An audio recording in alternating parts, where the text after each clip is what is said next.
Hello guys, welcome to my YouTube channel. मेरे YouTube channel में आप लोगों का स्वागत है। तो गाइस, आज हम लोग जिस टॉपिक पे बात करने वाले हैं उस टॉपिक का नाम है how to join merchant navy. Merchant navy कैसे ज्वाइन करें। तो गाइस, मेरे पास कुछ क्वेश्चंस आए थे जो ऑडियंस की तरफ से थे, मेरे कमेंट बॉक्स में पूछे गए थे। तो गाइस, वो मैं क्वेश्चन आपको बताना चाहता हूँ और उसके बाद उस पर हम लोग डिस्कस भी करेंगे। तो गाइस, इसमें पहला क्वेश्चन था मर्चेंट नेवी 10th और 12th के बाद कैसे ज्वाइन करें, और दूसरा क्वेश्चन था ज्वाइन करने के लिए कौन सा कोर्स करना चाहिए, और अगर आपने किया है तो कौन सा कोर्स किया है और कहाँ से किया है। तो गाइस, टॉपिक की ओर चलते हैं। तो गाइस, टॉपिक स्टार्ट करने से पहले आप लोगों से रिक्वेस्ट है, जो भी मेरे चैनल को नए देख रहे हैं और नए हैं वो प्लीज़ मेरे चैनल को सब्सक्राइब कर देना गाइज़, और वीडियो को लाइक कर देना। तो गाइज़, टॉपिक की ओर चलते हैं। तो गाइज़, इसमें टॉपिक पे है मर्चेंट नेवी 10th और 12th के बाद कैसे ज्वाइन करना चाहिए। तो गाइज़, मेरा एक्सपीरियंस यही कहता है कि 10th के बाद मर्चेंट नेवी ज्वाइन करना गलत डिसीजन है, क्योंकि गाइज़ उसमें आपको सर्वाइव और वर्कलोड बहुत ज़्यादा हो जाएगा, जो आप उसको कर नहीं पाओगे, हैंडल नहीं कर पाओगे, सिचुएशन हैंडल नहीं कर पाओगे इजीली। क्योंकि 10th के बाद भी आपको जीपी रेटिंग कोर्स करना होगा, 12th के बाद भी जीपी रेटिंग कोर्स करना पड़ेगा। 12th की बात हम बाद में करेंगे गाइस, पहले 10th की कर लेते हैं। तो गाइस, 10th में जीपी रेटिंग कोर्स कर लोगे, उसके बाद ये श्योर नहीं है कि आपको जॉब मिल ही जाएगी, क्योंकि 10th के बाद आप वैसे ही अंडर एज रहते हो।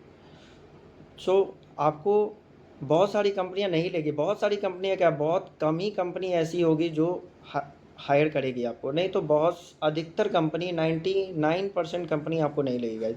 ये बहुत लोग बोलते हैं कि 10th के बाद ज्वाइन कर लेंगे, 10th के बाद ऐसे मर्चेंट नेवी ज्वाइन कर सकते हैं, ऐसे ज्वाइन कर सकते हैं, बहुत सारे वीडियो भी है यूट्यूब पे। तो गाइज, अगर मेरी वीडियो आप लोग देख रहे हो तो मेरी राय यही रहेगी कि आप 10th के बाद ज्वाइन मत करो, क्योंकि मैंने एक्सपीरियंस किया है गाइज, तभी मैं आपको बता रहा हूँ। तो आप 10th के बाद ज्वाइन मत करो। और 12th का जो मैटर है तो वो दूसरे टॉपिक की ओर हम लोग चलते हैं, उस पर सारा कुछ डिस्कस हो जाएगा, उसमें 12th का मैटर भी क्लियर हो जाएगा। तो गाइज, मेरे बारे में पूछा गया है कि आपने कहाँ से किया है। तो गाइज, मैंने बीएससी किया है, बीएससी नॉटिकल साइंस, जो मैनेट से किया है, Maharashtra academy of novel education, जो पुणे में है। तो गाइज, और वो कॉलेज बहुत ही अच्छी है, बहुत ही ऑसम कॉलेज है। वहाँ के फैकल्टी मेंबर्स भी बहुत अच्छे हैं, वेल डिसिप्लिन कॉलेज है गाइस। तो गाइस, मेरी बात छोड़ो, मैंने आपको अपने बारे में बता दिया। अब टॉपिक की ओर चलते हैं गाइस कि मर्चेंट नेवी में कौन सा कोर्स करना चाहिए। तो गाइस, इसमें बहुत सारे कोर्सेज होते हैं, जो मैं इस वीडियो में 3 से 4 कोर्सेज को डिस्कस करने वाला हूँ। अगर आपको इससे रिलेटेड भी और कोर्सेज के बारे में अगर पूछना है तो आप मेरे कमेंट बॉक्स में कमेंट कर सकते हो, उसके बाद मैं उससे भी रिलेटेड आप लोगों को वीडियो बना दूंगा। अगर वो शॉर्ट टर्म में रहा तो उसी में कमेंट में एक्सप्लेन कर दूंगा, अगर लॉन्ग टर्म में रहा तो मैं वीडियो बनाकर उस पर एक्सप्लेन कर दूंगा गाइज। तो गाइज, पहला कोर्स आता है बीएससी नॉटिकल साइंस, जो 12th के बाद होता है। तो आप लोग 12th करोगे, 12th में आपका पीसीएम परसेंटेज 65 एबव रहेगा, तो ज़्यादा बेटर है मर्चेंट नेवी के लिए। अगर बीएससी नॉटिकल साइंस करते हो तो, अगर बीटेक मरीन करते हो तो, और बीएस सॉरी और डिप्लोमा इन नॉटिकल साइंस करते हो तो गाइज, ये 3 कोर्सेज के लिए BSc, diploma in nautical science और बीटेक, ये तीनों कोर्सेज करने के लिए आपको 65% मिनिमम होने चाहिए। वैसे तो 60% एग्रीग्रेड सारे कॉलेजेस मांगते हैं, लेकिन 65 आप लेके जाओ, जो आपको प्लेसमेंट में भी कोई प्रॉब्लम नहीं होगा। और चौथा कोर्सेज आता है गाइस ओपन सीडीसी। और जो लोग ओपन सीडीसी से नहीं जाते हैं, जो लोग कुक कैटरर बनना चाहते हैं, तो वो लोग होटल मैनेजमेंट भी कर के भी जाते हैं। तो आप लोग होटल मैनेजमेंट करके भी जा सकते हो। तो होटल मैनेजमेंट एक अलग कोर्स हो गया, आप लोग को मैं मर्चेंट नेवी से रिलेटेड बता रहा हूँ। तो गाइज, इसमें कुछ 4 कोर्सेज है: BSc nautical science, BTech marine, diploma in nautical science and open CDC. Guys, इस 3 टॉपिक का तो छोड़ो, लेकिन आज के डेट में सबसे ज़्यादा भीड़ अगर है किसी में तो वो है ओपन सीडीसी वाले लोग में। क्योंकि गाइज, अगर आप बीएससी करोगे तो आपको 12 से 13 लाख रुपया रखना पड़ेगा, तभी आप बीएससी कर सकते हो। और बीटेक के लिए भी उतना ही लगता है, और डीएनएस के लिए क्या होता है कि 1 साल का कोर्स होता है, तो उसमें कम लगता है। तो रहा बात ओपन सीडीसी, ओपन सीडीसी से कैसे ज्वाइन करना चाहिए। तो गाइज, ओपन सीडीसी के लिए आप लोग 12th के बाद आप लोग S T C W course कर सकते हो, जो basic S T C W course होता है। उसमें कुछ कोर्सेज होते हैं, एच डी होता है, P S C R B होता है, तो ये सब कोर्सेज होते हैं उसमें। तो आप लोग वो कोर्सेज कर सकते हो, जो 15 दिन का होता है, और वो बेसिक 15 से 16 हज़ार में हो जाते हैं। और अभी के टाइम में तुमको नहीं पता, 16 से 17 हज़ार रुपये हो गए होंगे उसके प्राइस उस कोर्स के। तो आप लोग वो कोर्स कर लो, पासपोर्ट आप लोग बनवा लो, और वो कोर्स करने के बाद आप लोगों का सीडीसी आ जाएगा। सीडीसी आने के बाद आप लोग एसआईडी कार्ड बनवा सकते हो एमएमडी में जाकर। जैसे ही आपका सीडीसी आ जाएगा, तो आज के डेट में सी फेडर को, हर एक सी फेडर को एसआईडी कार्ड मैंडेटरी कर दिया गया है। तो आप लोग एसआईडी कार्ड बनवा सकते हो, जो कोई भी एमएमडी से बन जाएगा गाइस। तो आप लोग सीडीसी आने के बाद ही वो अप्लाई कर सकते हो, वो आप लोग बनवाओ। उसके बाद अगर आप लोग फ्रेशर हो तो ओपन सीडीसी के थ्रू बहुत सारे, अगर मेन फ्लीट आपको नहीं लेती, अगर मान लो कि आईटीएफ कंपनी, आप लोग आईटीएफ कंपनी, आरपीएसएल कंपनी के बारे में सुना होगा, अगर आप लोग को आईटीएफ कंपनी नहीं लेती है तो आप लोग ऑफशोर ऑफशोर से ट्राई कर सकते हो। ऑफशोर हमेशा वैकेंसियाँ निकालती रहती है गाइस। अभी सितंबर अक्टूबर में फिर उसका वैकेंसी निकलना स्टार्ट हो जाएगा, तो आप लोग वहाँ से ज्वाइन कर सकते हो। वहाँ से ज्वाइन करने के बाद आप लोग वॉच कीपिंग कंप्लीट करो। वॉच कीपिंग कंप्लीट करने के बाद आप लोग सीओ पे निकालो। सीओ पे निकालने के बाद फिर आगे आप लोग मेन फ्लीट पे ट्राई करना। और गाइज़ रहा BSc nautical science, BTech, diploma in nautical science, तो गाइज़ बीएससी नॉटिकल साइंस के लिए आपको आईएमई-सीईटी का एग्ज़ाम देना पड़ेगा। आईएमई-सीईटी का एग्ज़ाम देने के बाद आपको कंपनी स्पॉन्सरशिप करेगी।